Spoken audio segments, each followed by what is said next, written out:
Ce n'est pas une légende urbaine, le milieu de la cuisine reste l'un des secteurs d'activité les plus stricts et les plus enclins au harcèlement. La preuve, une nouvelle fois, avec le témoignage de Mohamed Cheikh sur le plateau de « Ça commence aujourd'hui », c'est sur le plateau de l'émission de France 2, présentée par Faustine Bollaert, « Ça commence aujourd'hui », que Mohamed Cheikh a dénoncé le racisme ordinaire, les violences et le harcèlement qu'il a subi tout au long de sa formation en cuisine.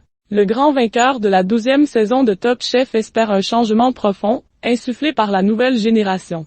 Mohamed Cheikh dénonce le racisme en cuisine, c'est vraiment la fosse aux lieux la carrière. Mohamed Cheikh la voit comme une belle revanche sur la vie. Il faut dire qu'elle n'a pas été un long fleuve tranquille pour le candidat du programme culinaire phare de M6. Je vais avoir bientôt 32 ans et en fait, j'ai commencé dans des grandes maisons où vraiment il fallait se battre pour avoir sa place, a-t-il sobrement raconté dans un premier temps. Avant d'entrer dans les détails, à l'époque, sur le bureau du chef, il y avait 50 CV pour un poste. Ce qu'il faisait dans les cuisines à l'époque, c'est recruter 4 ou 5 personnes pour le poste. Et puis en gros, aller dans la fosse aux lions. C'est celui qui va survivre qui va rester, une ambiance nauséabonde et une compétition permanente propice à tous les débordements. C'est vraiment la fosse aux lions.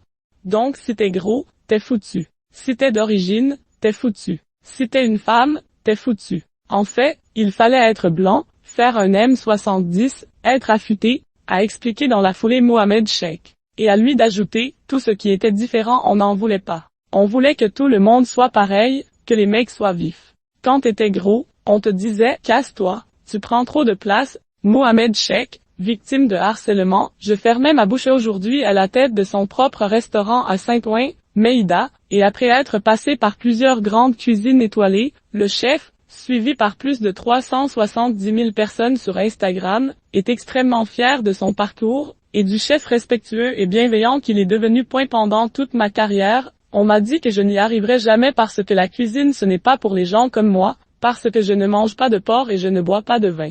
J'ai toujours travaillé dans le silence. J'ai toujours écouté, a-t-il confié à Faustine Bollaert. Et à lui de poursuivre, et en fait, au bout d'un moment, quand tu es talentueux, les chefs ne peuvent pas le nier. Vous devenez une personne indispensable dans l'équipe parce que vous faites du bon boulot. Pour autant, en plus des discriminations permanentes, et des violences verbales et physiques, Mohamed Cheikh a connu le harcèlement, surtout de la part de ses camarades, parfois jaloux de ses bonnes relations avec les chefs. J'ai toujours fait en moyenne 90 kilos pour un M85, donc la barrière du physique fait qu'on ne s'en prenait pas trop à moi, c'était plus moral, a-t-il cependant nuancé en plateau. Mais pas question pour le jeune homme qu'il était d'en parler à quiconque à l'époque, ses parents, NDLR, ont tout donné pour mon éducation, et pour faire en sorte que je sois quelqu'un qui avance. Je n'allais pas leur dire.